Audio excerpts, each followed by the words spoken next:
پرون باجوړ کې وزیر اعلی تللی و، څه تحفظات پرې لرئ؟ څه دې پکې ولیدل؟ نو یاره پکار وو که نه چې هغه تللی و دغه ځای کې د خلکو له تللی و، هغوی ته اعلانات کړو، د پیسو دغه یې ورته کړو، ځکه چې په ماټور پولو باندې خلک شهیدان شوي دغه شوي دي، د هغې دغه شوي وو، نو دغه ځای کې او تعزیت شوی وو او د هغوی دپاره یې لکه د پیسو اعلان کړو، ځکه غریب خلک دي او نه یې چا سره دشمنۍ شته، نه نور څه په داسې دغه باندې دغه شوي دهشتګرد او په دغه باندې نو پکار دي.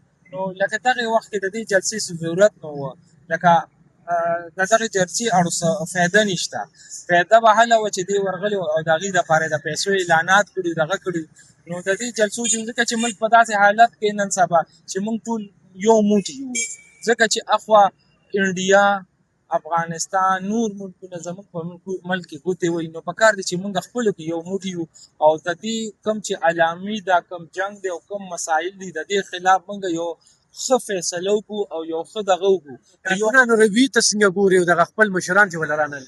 نو کارکونان لکه یو خبره ده، کارکونان په جلسې جلوسونو ستړي شو، کارکونان خو روټۍ پسې ځای په ځای منډې وهي، دغه ته یې پکار دی چې د کارکونانو ته څه ریلیف ورکړي شي.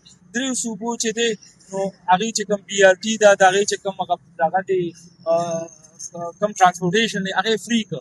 زموږ صوبه کې لاس اعلانات نه دي شوي فری شوي دي، پکار دی چې ټیم دلته ټرانسپورټیشن فری کړي. ټیم به غالبا چې دغه په دغه باندې الریډي سبسډي جمع کړه بلوچستان حکومت. تا وکتل چې ریچک یې کړل دې جلسې له ول څوک رانغلل؟ دا و خلک رانغلل، ځکه خلک په خپل ځان اخته دي، خلکو له ریلیف پکار دا خو د ریلیف وخت تر کومې پورې موږ جلسې جلوسونه کوو.